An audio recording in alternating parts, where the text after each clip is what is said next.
Hello and welcome back to Forts, where we're kicking things off here today's episode with Forts Pro League Season 6. Here on the left-hand side, it is Krubus Returns. That's Firework and Noah playing as the Hurricane Commander in this first match in this best of three.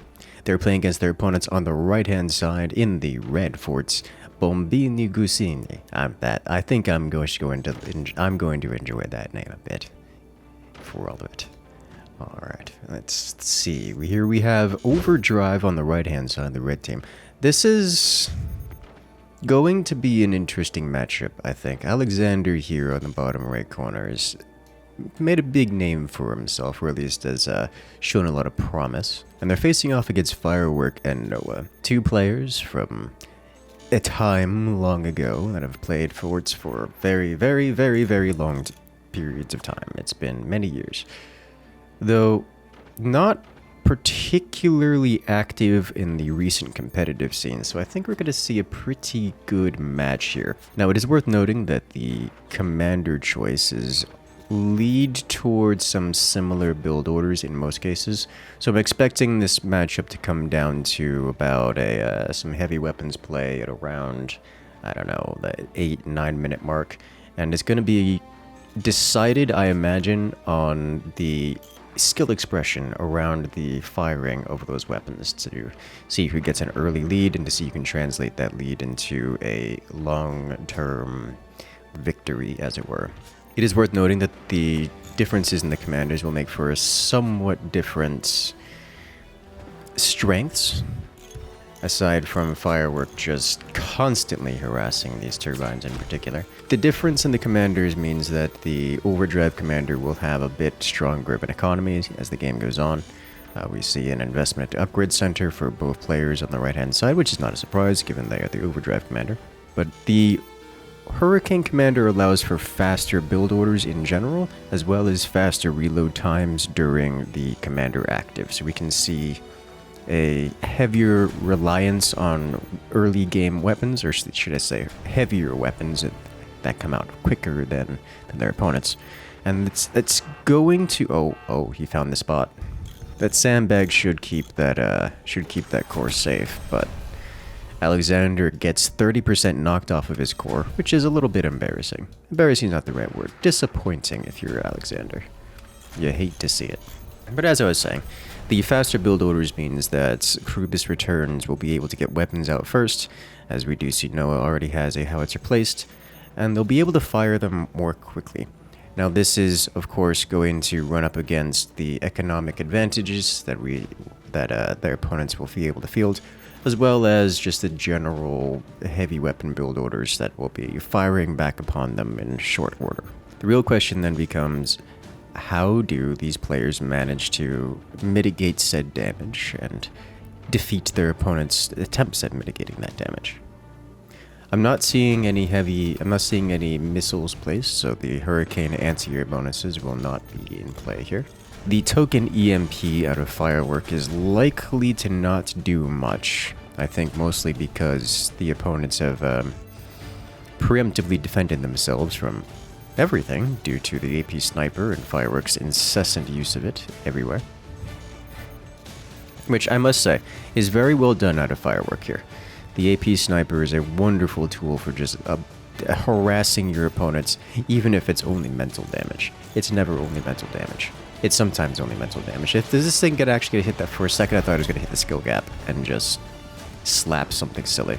It does EMP the core, which is, a good start. Trying to turbine block the machine gun. That's hilarious. You love to see it. Once again, the sniper doing sniper things. You love to see it. EMP dodging the base. But here we see a good example where both teams are going for similar weapons. One for lasers, one for howitzers. Alexander's a little bit behind on the... that's what it is. He's going for the second plasma instead of the plasma firebeam. But as you can see, the players on the right-hand side are a little bit behind on the first weapon activation, as here we have Noah on the left-hand side. Howitzer is ready to fire, whereas the howitzer player for the red team, the Bombini, only about 2/3 of the way complete. And that will give first shot advantage to Team Krubis. The question is, will they be able to translate that into something that's real momentum and real progress? There is a good chance that there's a good chance that Team Krubis waits for the full alpha strike, but with 2 howitzers ready to go, surely you just blast Alexander out. Yeah, that's massive damage. That is what we call momentum gaining, because Alexander just lost his primary weapons platform, and with it, both plasma beams. Both plasma beams going down is a huge issue for Alexander, because, well, now he's been reset a good 2 minutes.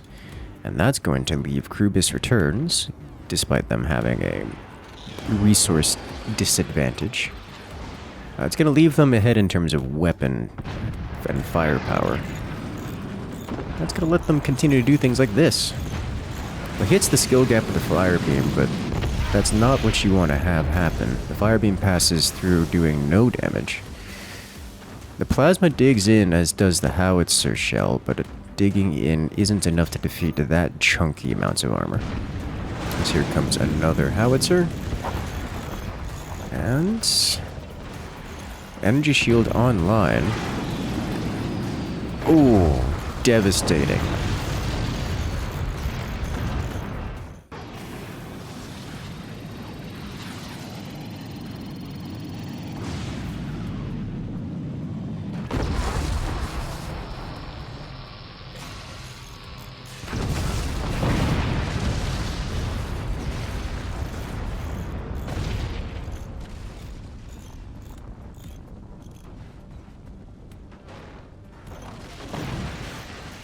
And just like that, Team Krubis Returns has claimed an elimination. A brief bit of damage on Firework after the plasma beam is reflected. But now Bombini's down a player, about a minute away from having any real weapons available, and bearing down the face of game-ending amounts of damage. This is looking like it's going to be a pretty clean round 1. As Krubis Returns just nails their shots, and Bombini doesn't quite get the defense. Oh, that's losing that weapon platform twice in exactly the same way. Man, that's painful. That's what's called emotional damage. As Alexander's just getting picked apart here. To his credit, there's a lot of firepower here. The double howitzer with the fire beam, plasma beam, there's shotguns, AP snipers, EMP rockets. This is not the kind of damage you can sustain. The only way to survive this is to prevent your opponent from having that kind of damage output, which is very hard to do if you don't have weapons. Now, if Alexander had managed to get a plasma beam online at any point in time, he could easily have done some door sniping. I say easily as if that's easy to do, but the solution could have been as simple as door sniping. Now he's fighting for survival and fighting to get a single plasma beam on board, which he can then use to door snipe. Of course, the obvious problem with doing that is he requires a plasma beam which has not yet been placed. He's attempting to regain access to the upper fort, which will give him a position to place turbines as well as reclaim some metal income. Alexander's anti-air is coming online. It doesn't quite defend against the howitzers. And the fire beam, plasma beam, it's well aligned, but doesn't punch all the way through. Oh, that hurts. Losing that shotgun is not the world Alexander wants to be in. I think we're about to see the end here. Those rockets will be the death knell. There's no... He once, even despite all this firepower, he was defending enough to expand, but with the addition of those rockets, that should remove any hopes of him ever having the economy necessary to do anything except explode. And I believe we're about to see that explosion here. His armor is penetrated cleanly. Loses a mine, and oh, it's crumbling. It's crunching. Oh, he's trying. It's really rough here.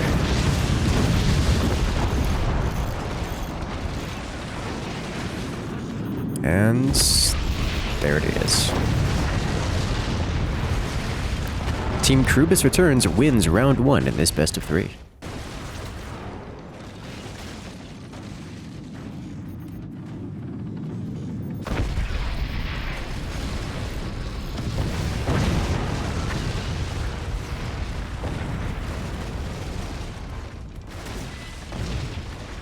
And we're off to round 2 in this best of 3, where here we have on the left-hand side is Team Bombini Gusini, the Bomber Goose, playing as the Architect Commander. I'm a big fan of the Architect Commander. It is the penultimate wood spam commander.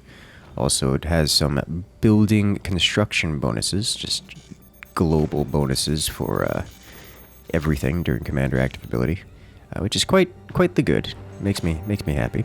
They're facing off against their opponents. It's Team Krubis Returns. Firework and Noah are playing as the Eagle Eye Commander. Now, Eagle Eye Commander has got some cheese options. It's got some beautiful cheese options. Also has some strengthened snipers, mild sniper bonuses regarding build speed and such. So Firework may get some good use out of that if last round is any indicator. Looks like we've got a... I do want to point this out. This particular layout for the sniper enables him to shoot out and hit like exactly Firework's door and just about nothing else. Which is, you know, by design, so that he wins that sniper duel. And then doesn't have to worry about sniper hunting his turbine for the rest of the game. Which is, you know, this is what's called emotional damage. He inflicted emotional damage, mental damage in that previous round, and now he's dealing with the consequences of it. Oh, that was close. That was really close. So really what I'm looking for here is dirty, filthy cheese out of Krubis. I say that because it isn't guaranteed that they go for it. It's just fun when they do. Oh, and there's the snipe. Very well played. As I was saying, it's fun when they do, and they've got a couple options. The explosive projectiles from Eagle Eye is always a good time. Honestly, the explosive projectiles don't lead to a high win rate. The higher win rate is going for heavier weapons and using the reload mechanic, the double shot reload mechanic for Eagle Eye. But it's fun to see explosive miniguns and such. Are we gonna see explosive shotguns? Is that what's happening here? That would be different. I could get behind that. Curious. Explosive shotguns are another fun one. One of the, I'm gonna say, stronger cheeses that hit people really hard a while back and then just kind of dropped off popularity is the Eagle Eye Explosive AP Sniper cheese, where because of the interactions with the AP Sniper, the bullet will penetrate through wood and metal and then explode, enabling the splash damage from it to hit internal components, such as the core. And because it's AP Snipers, which are fairly early on in the tech tree, you can get a lot of damage through what would be normally impenetrable armor via, well, AP Sniper spam. Now, the latest versions of this strategy require at least a little bit of penetration through armor via something like, say, shotguns, so that you can shred off a couple layers of wood and get just close enough to send the AP Sniper directly into the core. It works. It's dirty. It is the filthiest of cheese. It's not a super high win rate, but it does work. And I'm curious to see if we're going to get something like that here. I suspect we're not. I suspect Krubis Returns is going for a more consistent strategy, and that strategy being double shot howitzers. We see Noah has gone with a very greedy rush of a howitzer out here, just leaving it open and exposed, basically. Functionally exposed, I should say. The idea behind that is you get one howitzer, you utilize the reload speed to get double shot howitzers on it, and then you use the double shot howitzer to just eliminate someone. All you have to do is live long enough to get that double shot howitzer on board, and what's a better solution to that than having your teammate go for early game aggression? Here we see an EMP and double shotgun that should suppress the opponents, in this case, the Bomber Geese, into not having a good solution out before that double shot howitzer comes to play. Now, if you remember last round, Noah had 2 howitzers, and that was enough to basically break open everyone. Now Noah has 2 howitzers that can each fire 2 shots, which is, you know, more. So this could be absolutely devastating to Bombini Gusini if they don't manage to defend themselves here. It's worth noting that Alexander's preemptively getting anti-air, specifically against things such as this EMP and howitzer. So we might see a decent defense here.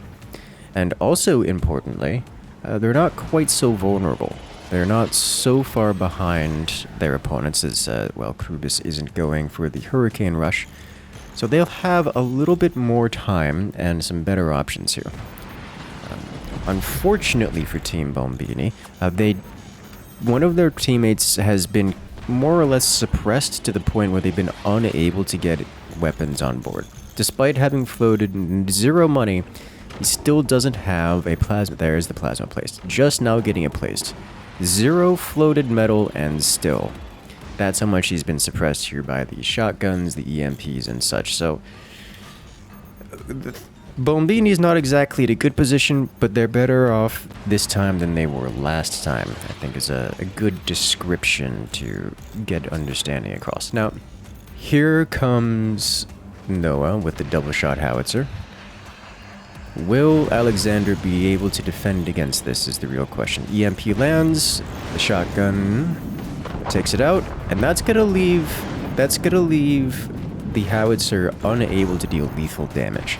The double shot howitzer relies on the double shot of the howitzer to do critical damage. The second howitzer here doesn't line it up in the same spot, so now Noah's just gonna have to wait. He's gonna wait about 2.5 reload periods to get those quad shot howitzers, and Firework just has to keep their team alive long enough to make that happen. Now, Alexander with a double shotgun is capable of shutting down at least half of the... it's devastating. Noah loses a howitzer. Doesn't quite have it defended well enough, and a cannon shot dropping in from above. Alexander, I think he's done it. As long as he's able to keep these shotguns, at least one of these shotguns alive, then Team Gusini is going to be able to hold the line here as a single howitzer, at least as long as it doesn't land both of his shots, is not going to be breaking open all of the armor components of their own team. So this is a situation where Krubis is going to need to ramp up the firepower. This is one of the major drawbacks of having one player go full support. Lacking that heavy weapons damage output, if something happens to the DPS player, then the team just categorically lacks the ability to deal game-ending amounts of work. Here we see the explosive shotguns that's going to penetrate pretty deep, do a fair bit of damage, but it's not enough to break through the armor, at least not enough to get any juicy internals after shredding the armor.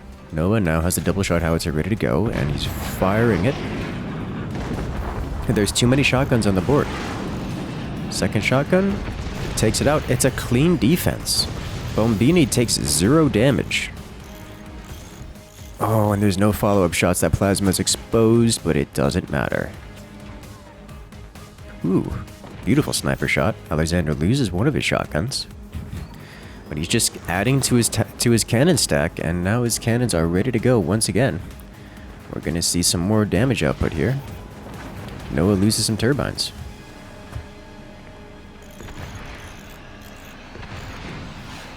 Rockets flying. I do like seeing the addition of the rockets here out of Firework. Upgrading the EMPs and the rockets means that he can do real damage, not just delay the opponents. Oh, there it is. Explosive shotguns knocking through the doors, taking out that plasma. You know, I must say, Firework's doing a pretty good job here of keeping things suppressed and dealing real damage. Bombini's down to 1 player worth of DPS, while Firework is not only applying pressure, while managing to apply pressure to both players, which is, you know, really nice. It's going to slow the game down a lot, but it's going to give Noah plenty of time to... Oh. This is where things are going to get really rough for Krubis here. The third cannon coming online means that this cannon stack is quickly reaching game-ending amounts of DPS. There's only so much armor you can put on your fort before it just stops working. And this cannon stack is getting pretty close to reaching that mark. And there goes the shotguns again. Team Krubis hasn't been able to deal real damage. And is there a third cannon coming out? You should have an angle there. He's busy doing other things. As I was saying, the cannons deal consistent, functionally unmitigatable damage. And this leaves Krubis in a rough position here because their damage has been mitigated.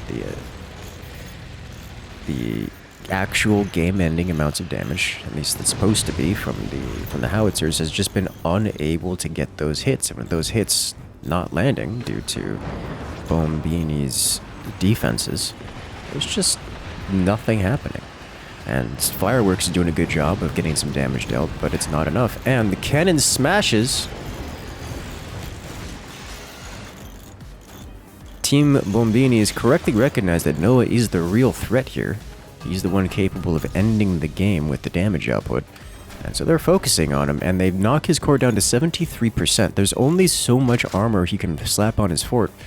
And once Alexander gets another cannon online, he's going with the howitzer this time, we may just see Krubis lose a player.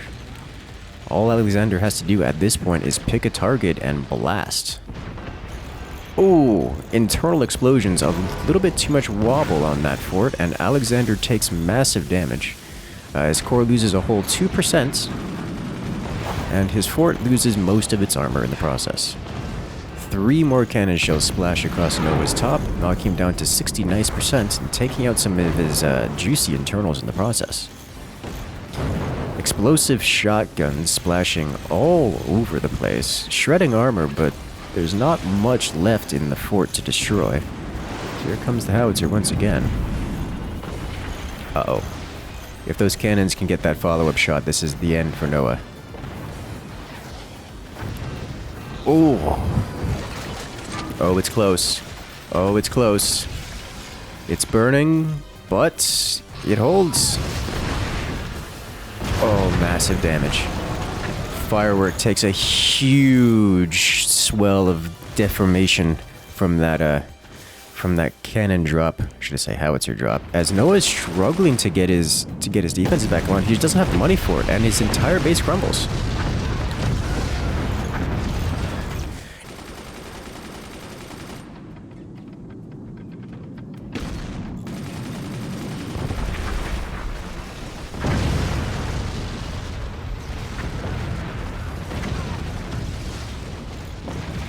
And just like that, Krubis loses every ounce of real DPS they had on the board. Fireworks still possesses a single plasma beam and a small smattering of early game weapons, but the fire beam plasma beam combo from Firework just isn't going to be dealing critical. Well, he can still get door snipes, which he almost gets there, and the door snipes can keep the opponents at bay, but he's going to need something a little bit more destructive to truly end the game. The one thing that Firework can do, and I don't know if he recognizes this, he very well might, is if he manages to door snipe this cannon, I suppose most any cannon will do, but the lower on the stack, the better, then this entire stack will come dropping down. This stack is not defended against a door snipe. If one cannon goes down, it takes them all, and not just detonate, they all come dropping onto the foundations, which will be a guaranteed elimination on Alexander here. Unfortunately, Firework himself gets door sniped, and now there's not much left. He's got a shotgun, he's got an AP sniper, he's actually got a couple shotguns, but there's that even the AP sniper, it can't penetrate this deep. I believe it's just a matter of time. Alexander's here for the spite shots as another cannon drops in from above. Even Firework at 55%. And how long until Alexander sends the next... Oh, he still has to redo his doors. He's re-engineering his fort to enable his cannons to angle down enough to hit the final remaining core on his opponent's team. Oof. Look at that. Firework struggling to afford the basic resources here. Oh no! The EMP shutting down the howitzer. A little bit of anti-synergy. They'll get it. I think Fireworks just on defense mode just to see how long he can survive. Oh. Good lord. EMP going so far. So deep. Alright, Alexander. Time to cannon. Do it. I know you want to.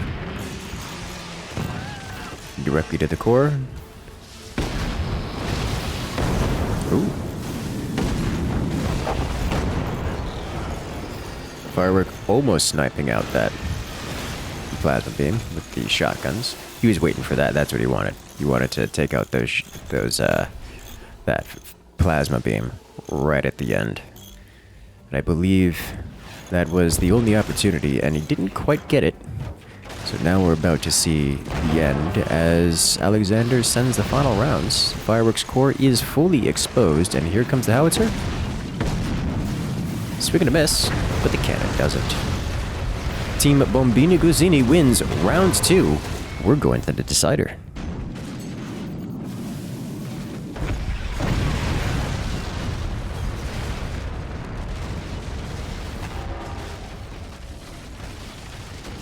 And we're off to round 3 in this best of 3.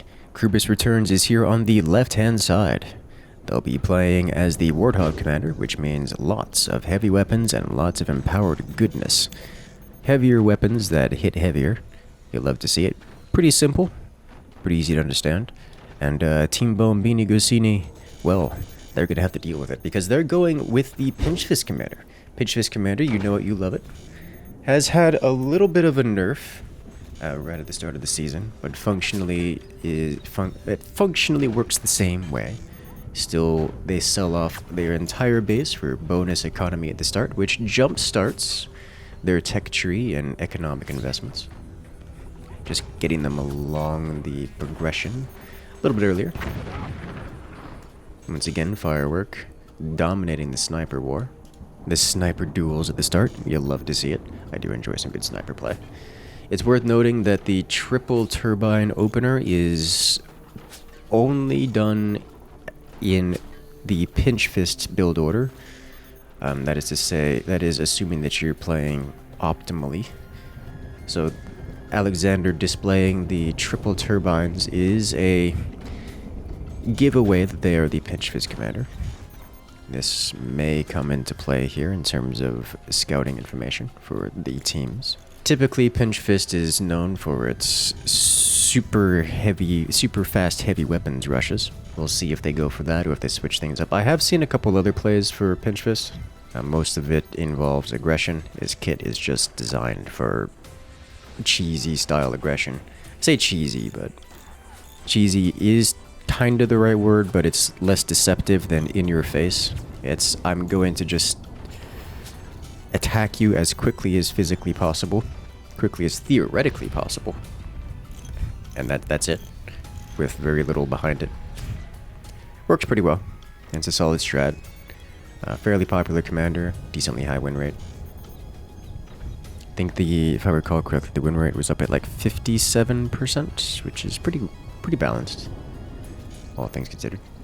It's very well known that punishing Pinch Fist is the fun thing to do, and relatively simple, and there's many ways of doing so. Pinch Fist traditionally vulnerable to early game rushes, as while Pinch Fist is known as the rush commander.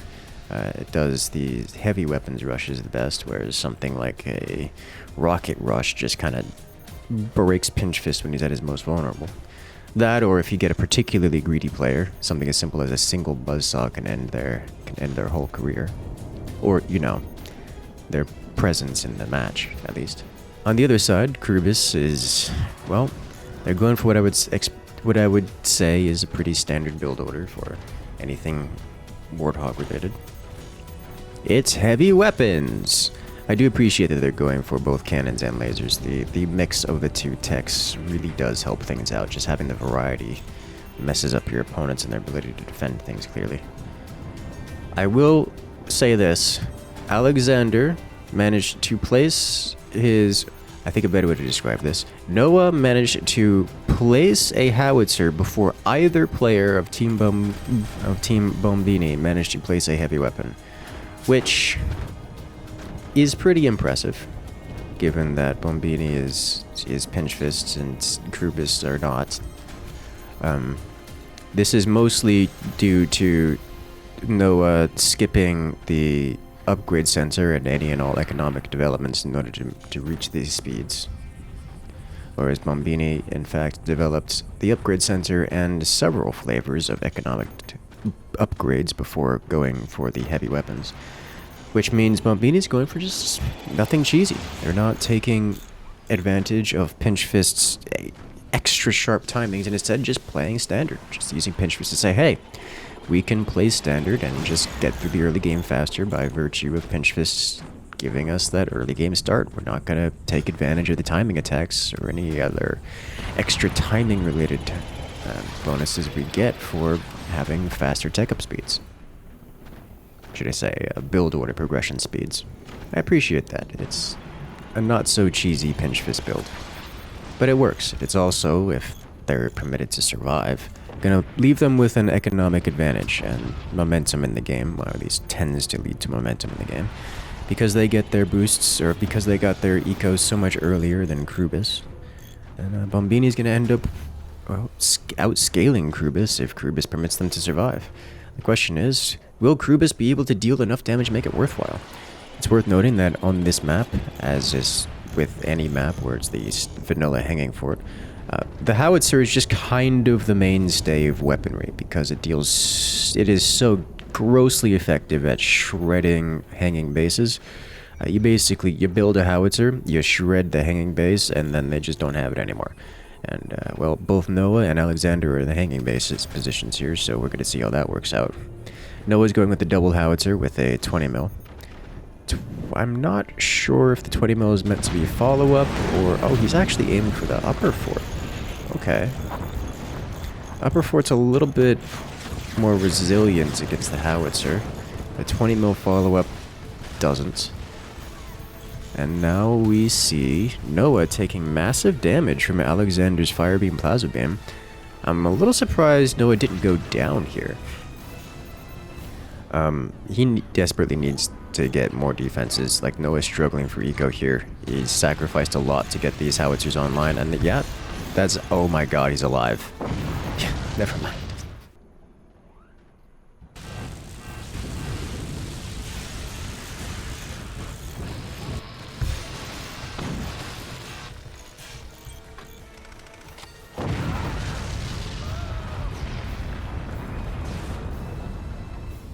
Well, rip Noah. He sacrificed a lot to get those howitzers on board, and he got them on board, but he goes down to a fire beam. And now we see the howitzers fired and lands. Is there a... I mean, he can follow up. Can he get it? He does. Alexander loses a fire beam.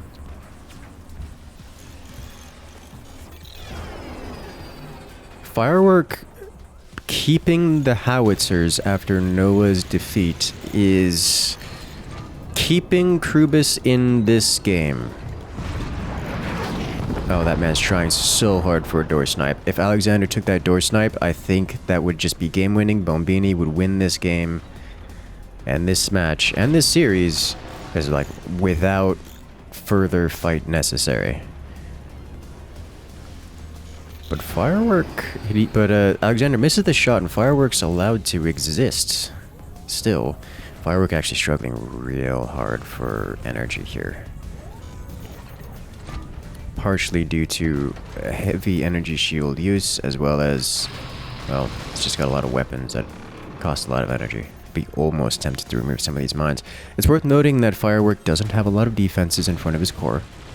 It looks like he has a lot of defenses, so I would not be surprised if Team Bombini just didn't go for the core, because, well, it looks extremely well defended.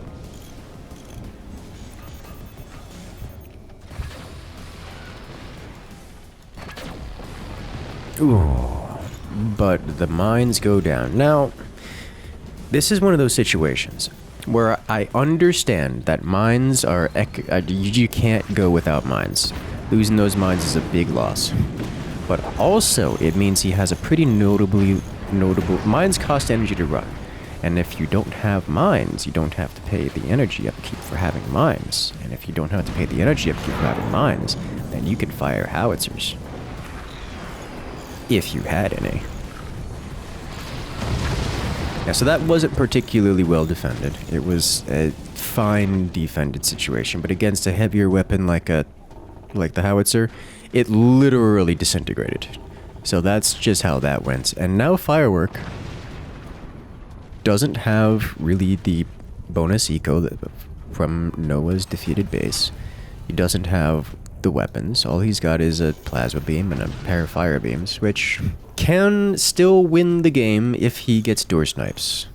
And we may see some door snipes here because his plasma beams, and they're extremely good at doing that exactly.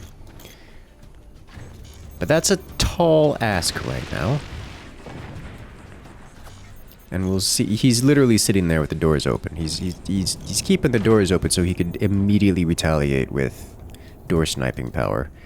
The question is, who fires first? Oh, actually, if he penetrates that... Oh!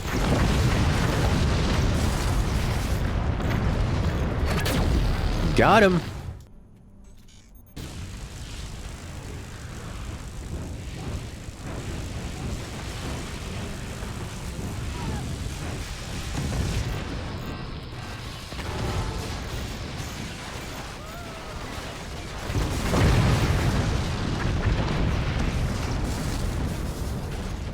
Firework actually... Oh no. I was about to say, Firework actually finds a weak spot and gets in a total elimination here, but that's a lot of damage. That's not the kind of damage you can sustain here. He manages to snake that shot underneath and wipe out 4 Firework's mines. That's not good for Firework. And during all of this, Alexander has a full base of upgraded mines. Remember when I was talking about Alexander having a early game sidestep toward bonus eco? Yeah, he's gonna be fielding that super hard right now. In fact, he's just kind of teching up again. He's going straight for portal nukes. He's not even bothering to rebuild his energy weapons. He's just saying, hey, I've got so much money, you can't do anything. Does this man manage to...